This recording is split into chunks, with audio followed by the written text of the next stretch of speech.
Ms. Robert, if you would please call roll. Michael York to speak on any agenda item and any other items that pertain to the Planning Commission. Comments are limited to 3 minutes. If you choose to speak during this period, you will not be allowed to speak again when the specific item is being considered in order of the agenda. Electronic media that you would like to use may only be introduced in the city system if, okay. Thank you. At this time, if anyone wants to speak on general public comment, something not on the agenda, please come forward. Seeing none, we'll close general public comment. Move on to approval of absences for Commissioners Miller and Mandel. This is Commissioner Munoz. I move that we approve the absences of Commissioner Miller and Mandel. I'll second it. Can do 5. Understood, sir. Can do 5. Understood, sir. Good afternoon, Commissioners. Andrew Demas for Development Services for the record. Reading into good afternoon, Commissioners. Andrew Demas for Development Services for the record. Reading in tonight's consent agenda, starting with plats, item number 2, Ralph W. Leonard subdivision agenda. Starting with plats, item number 2, Ralph W. Leonard subdivision, Block C, lots 12-D-1. I make a Salazar Garza, Commissioner Salazar Garza. I make a motion that we approve items 2, 3, and 4 presented by staff, as presented by staff. I'll second. All right, we got a motion and a second. All those in favor? Aye. Any opposed? All right, motion passes. Moving on to item number 5. If you will take over. Okay, going on item number 5, Andrew. Thank you, Madam Vice Chair. Item number 5 is Hakuna Matata Park, Block 1, Lot 1. It is their first time extension request. Staff recommends approval.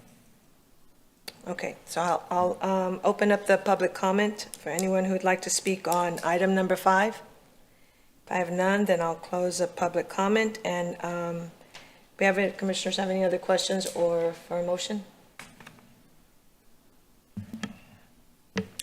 I'll make a motion to approve as per number 5. I'll second. Okay, I have a motion and a second. All those in favor say aye. Aye. All those opposed? Motion passes. All right. Thank you, Ms. Vice Chair. All right, moving on to item 6, construction waiver.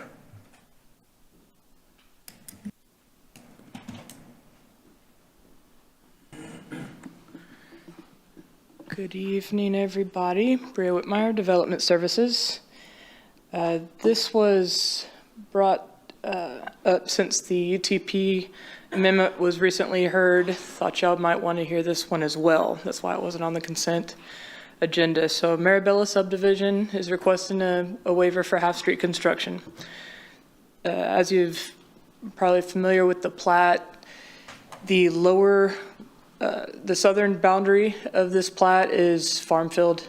So this is the stretch where they're asking to build just the half that's on their property, essentially. So an aerial of what you recently saw with the UTP amendment, this is now a C3. The requirement for a C3 with the half-street waiver, they'll still need to meet certain requirements to make sure that you have two-way traffic, minimum lane width and whatnot.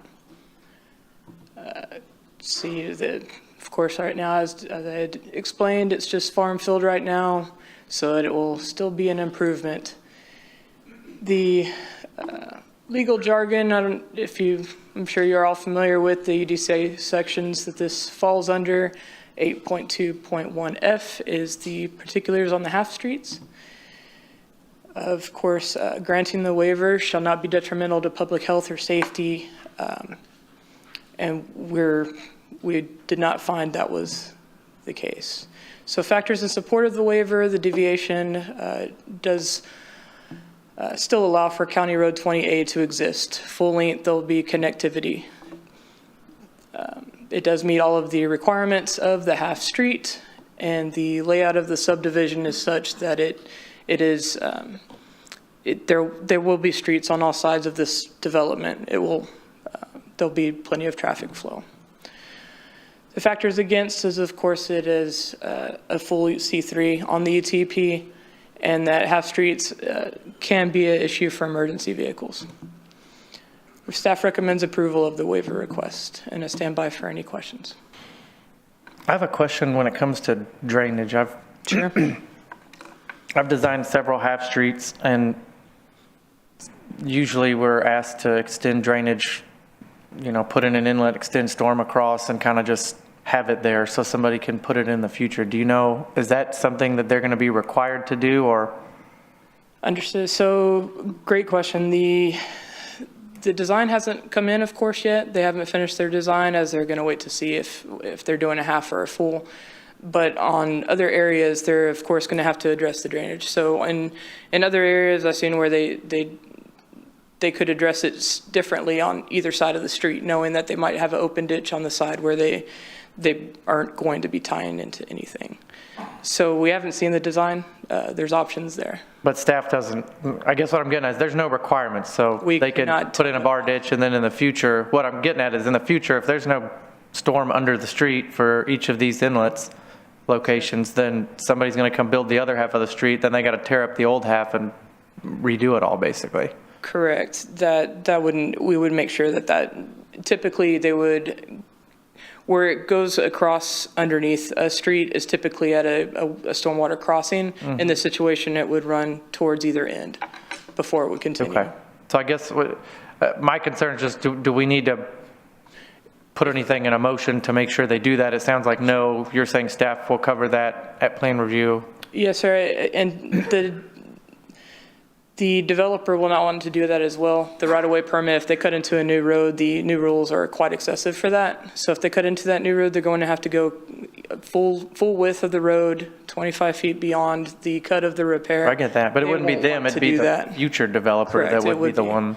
And so the design of the stormwater, it wouldn't, what staff will make sure in the review is that stormwater is addressed on this design to where it's not pushing any water onto that other landowner. So the southern property will not be taking on anything from this development. Okay.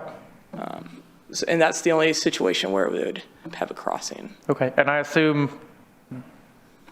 the problem here is they don't have access to neighbor's land. The right-of-way is not dedicated. They can't build on somebody else's land. Yes, sir. Okay. I got a question. As far as this, when they submitted this, what was their reasoning behind it? It's almost word for word what yeah, that's what I just said. They don't, so they're dedicating their half of the right-of-way, but the neighbor hasn't dedicated their half of the right-of-way, and we can't make them. So what is it, a 75-foot right-of-way? So they're dedicating half of that with this development when they plat. The other owner won't dedicate their land until they plat. We don't know what they're going to ask for, though? They'll have to dedicate that other half of the right-of-way when they plat, but that could be 50 years from now. The only way to get it now would be to do what's the word, condemnation, and cities don't really do that unless it's absolutely necessary. So these come up a lot. It came up by veterans, and I think they're actually getting ready to build the other half if they didn't already, but it's pretty common because they can't control the other person's land. Do we know who's the adjacent owner to it? If there's any plans? I believe there is multiple owners. Is it like a farm trust or something? They had multiple owners according to the latest records, but that's not to say ownership might change tomorrow. But the other thing to say with that, so essentially the only other option, since they can't, to build the road along their property line, they essentially can't build the other side of the road, correct? So the other option to this half-street waiver is they would have to put that whole 75 feet on their property in order to build out that C3 during this site development. So that's the option. It's essentially make them do the whole thing. Now I understand. Sure. So this developer is limited on being able to, while the other developer, if he develops, is responsible to making sure that he follows through with his side. Yes, so, and that's where it comes to the staff review. When there is development on the south side, there has to be dedication along that C3. Got it. And that's where we would make sure that it's Thank you. All right, staff, commissioners, have any other questions for staff? All right, seeing none, we'll open up the public hearing. Seeing none, we will close the public hearing and entertain further discussion or motion. I make a motion that we pass item number 6 as presented by staff. I'll second. All right, got a motion and a second. All those in favor? Aye. Any opposed? Motion passes. Moving on to director's report. Originally had a 30-minute presentation prepared, but save it for another night. No report this evening. All right. Anybody have any future agenda items? No? Then we are adjourned.